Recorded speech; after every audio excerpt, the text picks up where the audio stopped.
Hi, friends, and welcome to episode 5 of our root cause mini-series. You're not ill, your well is just empty. How dehydration causes disease and symptoms are just their signals. So, if you tend to think of hydration as just an afterthought, I invite you to keep watching because today we're looking at the water and arthritis and rheumatoid pain pathway. Bear in mind, this is short form content, so I'm giving you an overview here of these dehydration pathways. If you want to go more in depth, you want my internal oceans course, or you want to book a private session with me.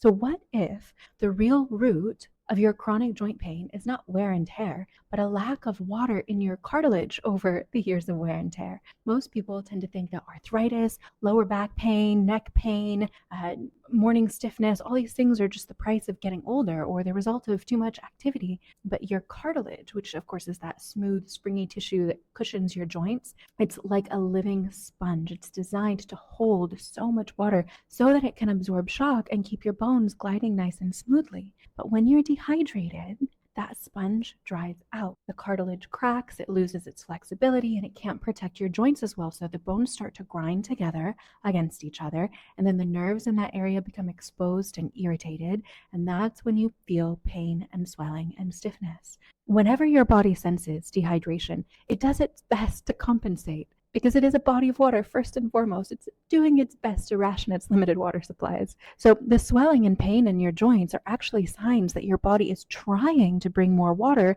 to that drought-stricken area. Because in those areas, the blood vessels dilate, inflammatory chemicals like histamines and prostaglandins are released, and the joint capsule will swell. It's your body's way of trying to protect and rehydrate that joint. Joint pain is a sign that your body's trying to basically force irrigation into this dehydrated, drought-stricken region of the body, but instead of addressing the root cause, most people reach for steroids or NSAIDs, which can only mask the pain and can even actually worsen dehydration over time, which is a very common thing that we see with medications that just mask their signals. A lot of time they actually worsen dehydration. So the real solution here is to restore your inner waterways. Hydrate deeply, move your body and keep the fluid circulating. Take care of your fascia, especially, which is the delicate irrigation network that actually delivers the waters of life to each and every cell, to each and every joint. And make sure you're getting enough high quality minerals to help your cells hold on to water, especially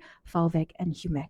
And take care of the lymph around those areas of the body too, so that used water has open river channels to flow out of those areas, which it can't do when the joints are stagnant, but which is a necessary part of hydration that prevents inflammation and acidification from building up in those areas because you're keeping the lymphatic waterways flowing. If the acidification builds up in those areas, it causes even more inflammation, which can make the joints even worse and more painful. You can consider using red light therapy on the joints, which increases the molecular structure of the fluids there. Dr. Gerald Pollack showed that it literally increases the H3O2 exclusion zone within those cells. And when you make hydration an actual lifestyle practice, not just by drinking more water, but through the actual lifestyle practices that ensure that you're taking good care of your internal waterways, then you give your joints a chance to heal, to regain their flexibility, to rehydrate that cartilage, and to move without pain. Dr. Freydun Batman-Gelage treated countless patients with rheumatoid arthritis using just strategic rehydration protocols. And of course, we have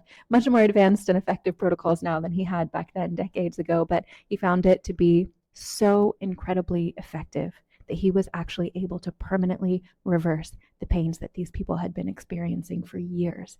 So as you can see, hydration cannot just be an afterthought, my friends. In a body that's 70% water by volume, but 99.9% water molecularly, caring for your waters is the origin of health. As Dr. Carly Nude said, when we realize that aging and disease are byproducts or symptoms of the loss of structure in our cellular fluids, then we arrive at a more effective approach to treatment that's based on the actual mechanics of our biology.